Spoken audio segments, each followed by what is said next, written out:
Hello students, एक बार फिर से आप सबका मेरे चैनल में स्वागत है। आज हम लोग इस वीडियो में देखने वाला है क्वाड्रेटिक क्वेश्चन। हम लोग क्वाड्रेटिक क्वेश्चन को बहुत जल्दी एक क्विक रिवीजन करेंगे इस वीडियो में, ठीक है।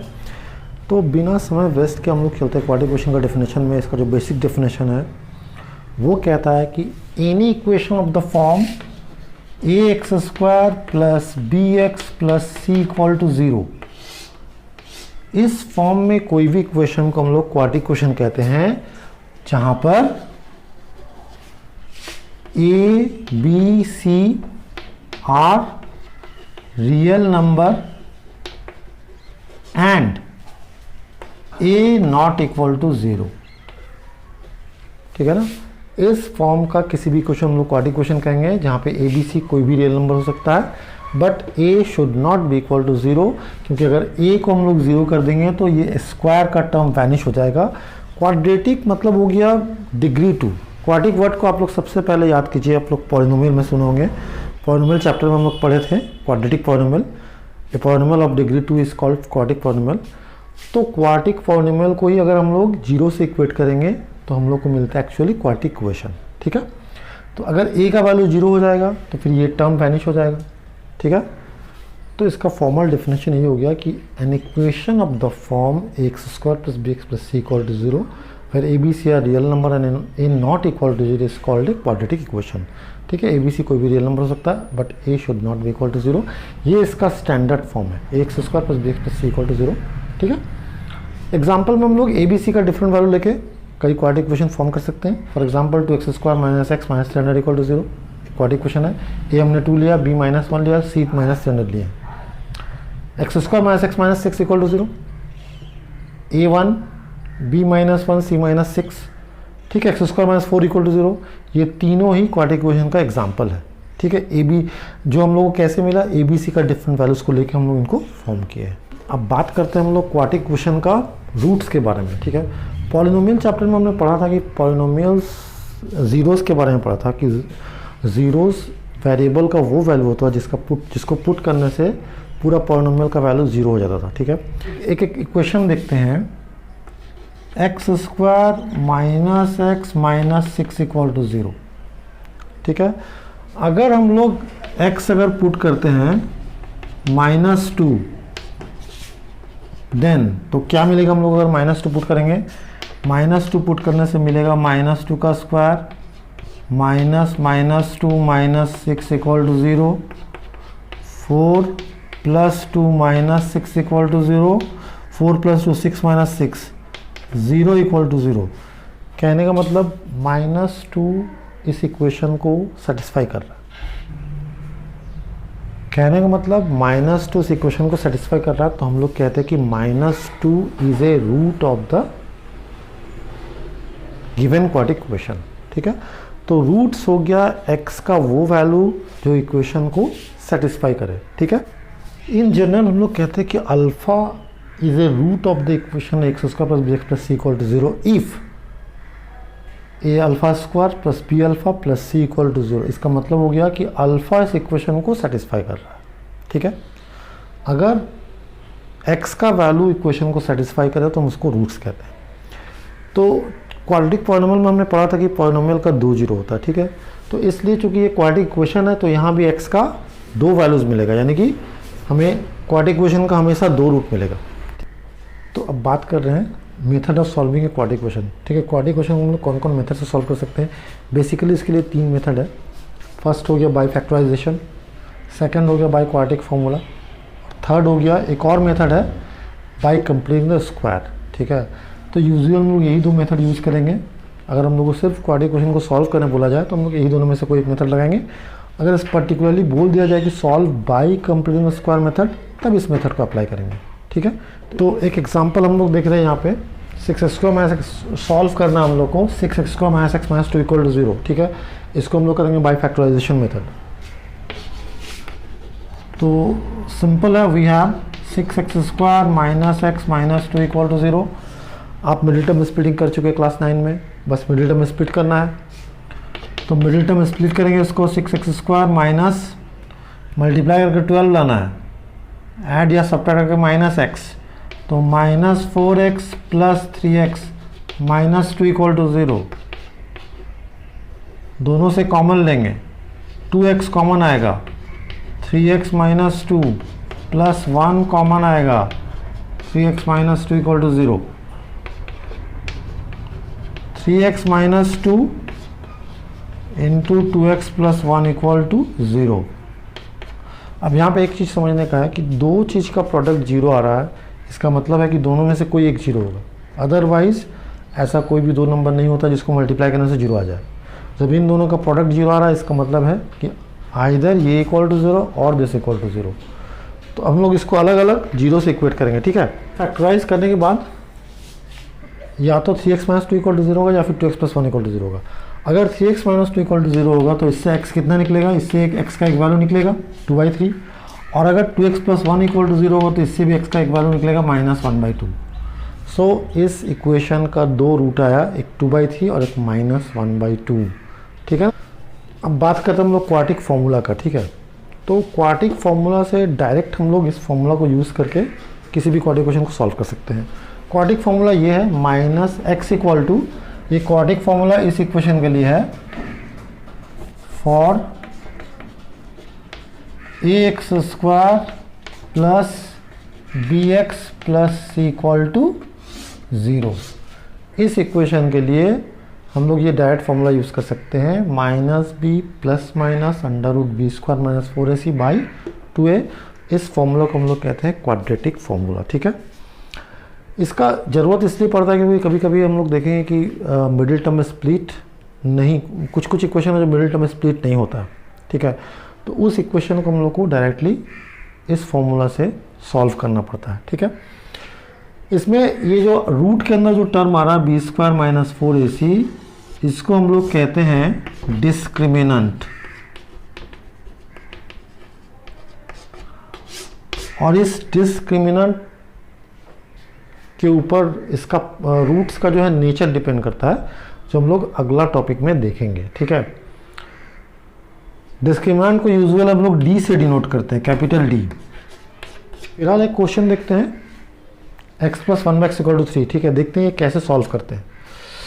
तो इसको आगे बढ़ते हैं, एलसीएम लिए x² plus 1 equal to 3, x² plus 1 is equal to 3x, cross multiply कर दिए, x² minus 3x plus 1 equal to 0। Actually ये जब इक्वेशन हम लोग को मिला था तो वो क्वाड्रेटिक फॉर्म में नहीं था, स्टैंडर्ड फॉर्म में नहीं था।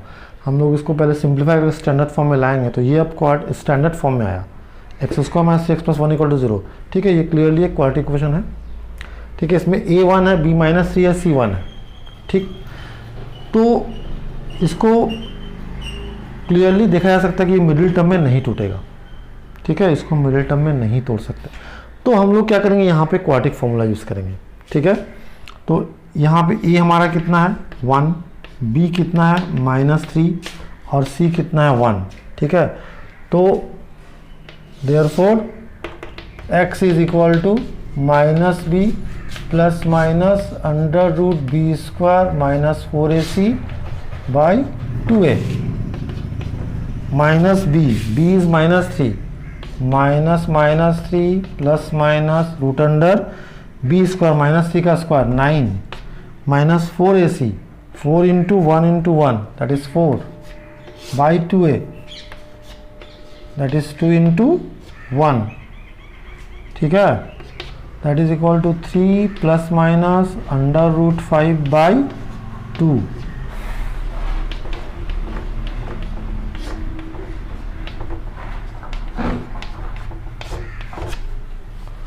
ठीक है, x का दो वैल्यू आया, एक 3 प्लस √5/2 और एक 3 माइनस √5/2, ठीक है। तो ये इक्वेशन मिडिल टर्म में स्प्लिट नहीं हो रहा था, तो ये क्वाड्रेटिक फॉर्मूला से बहुत आसानी से बन गया, ठीक है। तो अब हम लोग आते हैं नेचर ऑफ रूट्स पे, ठीक है। तो नेचर ऑफ रूट्स को समझने से पहले सबसे पहले हम लोग को समझना डिस्क्रिमिनेंट क्या है, व्हाट इज डिस्क्रिमिनेंट। तो जैसे कि मैंने बताया क्वाड्रेटिक फॉर्मूला में हम लोग ये टर्म यूज़ किए थे, x इक्वल टू जो फॉर्मूला हम लोग यूज़ किए -b plus √b² minus 4ac/2 है। तो रूट के अंदर जो टर्म था b² minus 4ac, that is called discriminant, और उसको हम लोग डिनोट करते हैं d से, कैपिटल लेटर d से, ठीक है। इस d पर यानी कि डिस्क्रिमिनेंट पे रूट्स का नेचर डिपेंड करता है, यानी कि बिना इक्वेशन को सॉल्व किए हम सिर्फ डी निकाल के बता सकते हैं कि रूट्स कैसा होगा। ठीक है, तो नेचर ऑफ रूट्स में देखो, अगर डी का वैल्यू, पहले हम लोग डी निकालेंगे, हमको इक्वेशन दिया रहेगा, ए बी सी का वैल्यू हम लोग को मिल रहा है, हम लोग इस फॉर्मूला से डी निकालेंगे। अगर डी का वैल्यू 0 से बड़ा, that is strictly greater than 0, ठीक है, 0 से बड़ा आया, 2, 5, 7, 9 कुछ भी आए बट ग्रेटर देन 0, तो इसका मतलब है कि roots are real and unequal. इसका मतलब दोनों रूट्स रियल है और अनइक्वल। अनइक्वल मतलब डिफरेंट, जैसे कि एक 2 निकला, एक -3 निकला, एक 4 निकला, एक 5 निकला। ठीक है, तो अगर डी का वैल्यू स्ट्रिक्टली ग्रेटर देन 0 होगा तो रूट्स रियल और अनइक्वल होगा। ठीक है, ये हम बिना सॉल्व किए बोल सकते हैं। दूसरी चीज़, अगर डी का वैल्यू 0 आ गया, अगर डी इक्वल्स टू 0 आता है तो इसका मतलब है कि roots are real and equal, तब भी रूट्स रियल होगा। अगर डी का वैल्यू 0 आता है तब भी रूट्स रियल होगा, बट रियल एंड इक्वल होगा, मतलब दोनों रूट सेम होगा। क्लियर, दोनों रूट सेम होगा, एक 2 निकला दूसरा भी 2 निकले। थर्ड, अगर डी इज लेस देन 0, अगर डी का वैल्यू 0 से छोटा आ गया, नेगेटिव आ गया, तो इसका मतलब है कि नो रियल रूट्स एग्जिस्ट। अगर डी का वैल्यू नेगेटिव आ गया तो रियल रूट्स एग्जिस्ट नहीं कर सकता है, क्योंकि क्वाड्रेटिक फॉर्मूला हम लोग देख चुके हैं, ये जो टर्म है b² - 4ac ये अंडर रूट के अंदर आता है, और अगर अंडर रूट के अंदर नेगेटिव टर्म आया तो वो अनडिफाइंड है। सो अगर डी का वैल्यू लेस देन 0 आता तो हम लोग सिर्फ वहीं पे लिख दें कि नो रियल रूट्स एग्जिस्ट और हमारा आंसर कंप्लीट हो जाएगा। ठीक है, तो ये 3 चीज़ है नेचर ऑफ रूट्स में। इस पर एक क्वेश्चन हम लोग देखते हैं। नेचर ऑफ रूट्स पे इस तरह क्वेश्चन आ सकता है, find the value of K for which the equation kx × x - 2 + 6 = 0 has real and equal roots. इस क्वेश्चन में बोला जा रहा है कि k के किस वैल्यू के लिए इस इक्वेशंस का दोनों रूट्स रियल होगा और इक्वल होगा। ठीक है, तो देखते हैं हम लोग इसको कैसे सॉल्व करेंगे। ठीक है, इक्वेशन हमारा क्या है, पहले इक्वेशन को हम लोग स्टैंडर्ड फॉर्म में नहीं है, पहले इसको स्टैंडर्ड फॉर्म में लिखते हैं। kx² - 2kx + 6 = 0। kx को मल्टीप्लाई कर दिए तो ये बन गया हमारा स्टैंडर्ड फॉर्म में। ठीक है, तो यहाँ पर a कितना है, a है k, a का वैल्यू k है। b कितना है, b है -2k, और c कितना है 6। ठीक है, तो सबसे पहले d निकालते हैं हम लोग। d का फॉर्मूला होता है b² - 4ac, that is -2k² - 4 × a × c, that is 4k² - 24k। ये d का वैल्यू आया। ठीक है, 4k² - 24k। तो रियल इक्वल तब होता है जब d का वैल्यू 0 के बराबर होता है, तो हम लोग अब इसको 0 की इक्वेट करेंगे क्योंकि रूट्स रियल और इक्वल दिया हुआ है। ठीक है, तो since roots are real and equal therefore d must be equal to 0, है ना, d का वैल्यू 0 होना चाहिए। d को हम लोग 0 की इक्वेट करते हैं, d हमारा क्या निकला है, 4k² - 24k must be equal to 0। यहाँ से 4k कॉमन लेंगे, k - 6 must be equal to 0। फिर दो चीज़ का प्रोडक्ट आया,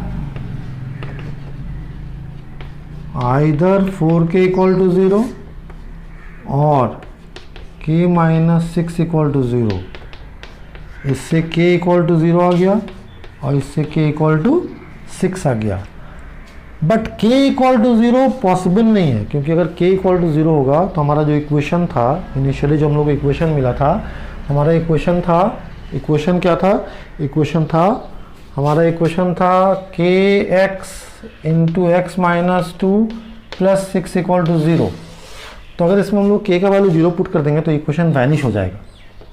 ठीक है, सो ये पॉसिबल नहीं है, देयरफॉर इसको रिजेक्ट कर देंगे, रिजेक्टेड। देयरफॉर हमारा आंसर क्या हो जाएगा, या ऐसे लिख सकते हैं, but k cannot be equal to 0, therefore k is equal to 6। ठीक है ना, तो इस तरह से क्वाड्रेटिक क्वेश्चन में नेचर ऑफ रूट्स पे क्वेश्चन आ सकता है k का वैल्यू निकालने के लिए। एक वीडियो में सारा चीज़ कवर करना पॉसिबल नहीं है, अगले वीडियो में क्वाड्रेटिक क्वेश्चन का कुछ और क्वेश्चन लेकर हम आएंगे। ठीक है।